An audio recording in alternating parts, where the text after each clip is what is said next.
Hi, I'm Pierrette and welcome to my kitchen.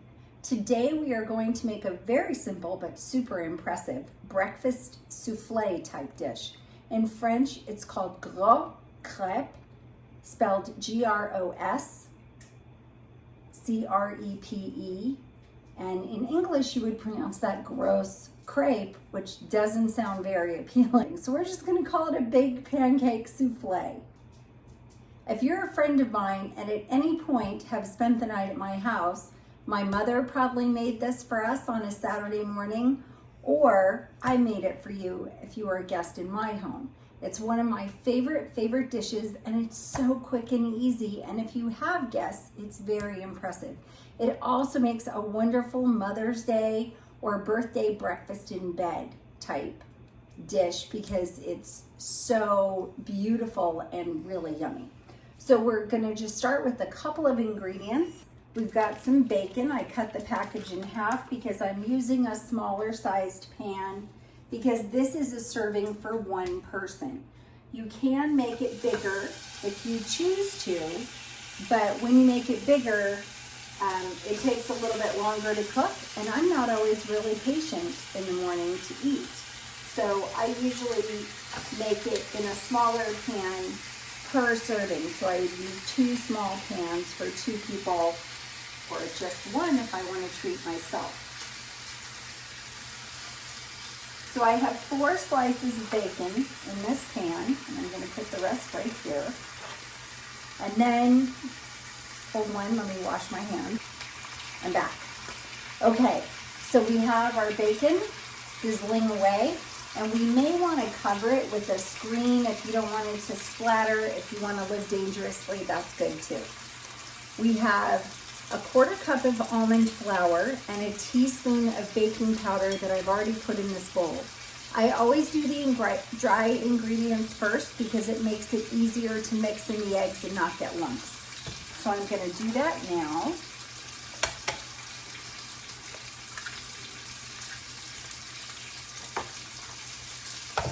It's just 3 eggs. And then a 1/4 cup of heavy cream with that to smooth out the eggs a little. I added a 1/4 cup of heavy cream and I whisked that in. The reason why we use heavy cream and not milk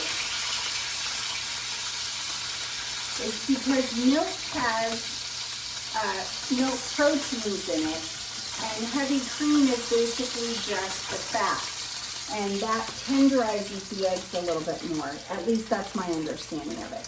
So we're just gonna turn over our bacon, and you can see it's got a beautiful golden crisp to it. I do always cook my bacon not quite super crispy, but kind of medium, so it's cooked all the way through, and it's not going to be kind of mushy and floppy when it's cooked.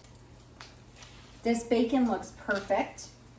I'm going to drain off most of the fat, and then I'm going to leave just a little bit of fat in the bottom. I don't want to drop the bacon into the fat, so I'm going to hold on to it.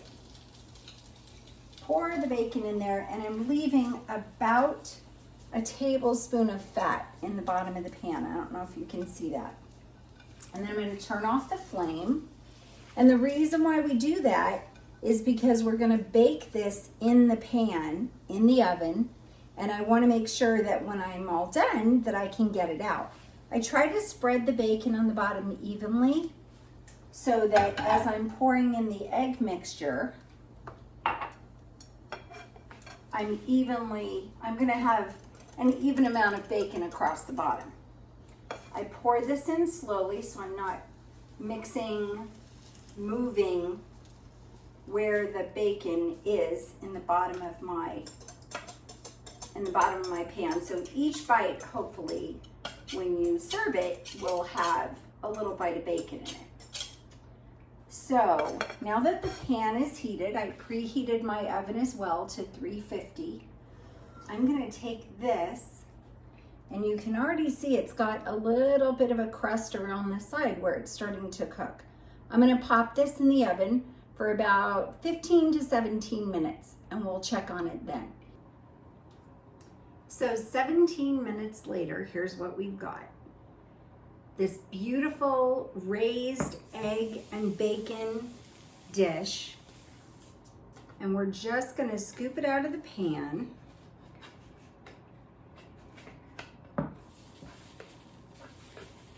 And you can see it kind of comes right away from the edges. Just like that. And then we put it right onto the plate. Now you can cut this in half and share it with someone if you want to, but I'm disinclined to do that. I kind of like to keep it all for myself. But if you wanted to make this on a bigger scale and cut it up into quadrants or pieces and take it to work with you in a little Ziploc bag or container for a breakfast snack, that would be great. It does refrigerate for several days at a time after, and you can microwave it for 20 seconds or so to warm it up. If you wanted to sprinkle the top instead of using maple syrup, which is the next step, you could do that too. A little bit of date sugar or coconut palm sugar sprinkled over the top will give it a little bit of sweetness, and sugar that has a little bit of fiber in it, which maple syrup does not. So that does change your net carbs. I like it with a little bit of maple syrup. That's how I grew up with it. So that's my favorite way to eat it. But I just wanted to show you this. It does collapse a little bit as it cools, and that's normal. That doesn't mean that you failed like a regular souffle normally stands upright and stays that way. This one is sort of meant to collapse a little bit when you take it out of the oven.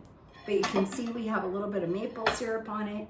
Now, if you're not someone who enjoys sweets, I suppose you could do it with a little bit of cheese or with a little bit of salsa, but please don't tell me, because I'd probably have a stroke and my mother would definitely turn over in her grave, being French Canadian.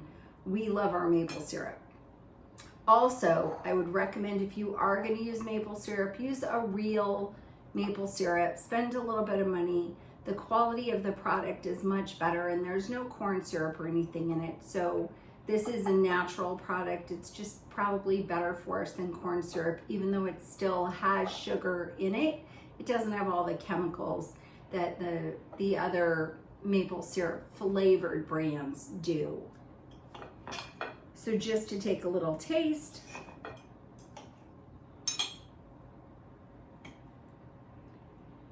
There's our egg with that little bit of bacon.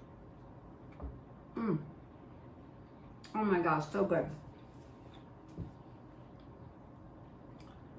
Because we cooked it in a little bit of the bacon drippings, you get that extra little salty bit, and then a little bit of the sweet from the maple syrup. I highly recommend it. It's one of my very, very favorite breakfast meals. I hope you'll make it for a special occasion for yourself, or do a bigger one for your family. This one took about 17 minutes to cook with just the 3 eggs. And 3 eggs is a good size generally for one person, unless you just don't eat very much at all. But if you're doing it for a bigger group, increase your pan and your cook time incrementally. A larger one would take probably 30 to 40 minutes to bake. So you just need to keep checking on it until it's golden brown. I hope you make this recipe. I hope you enjoy it. And I hope you share our channel, because when you tell 2 friends, then maybe they'll tell 2 friends, and then they'll tell 2 friends, and hopefully we'll increase our community. Thanks so much, guys. Have a great day. Thanks for watching.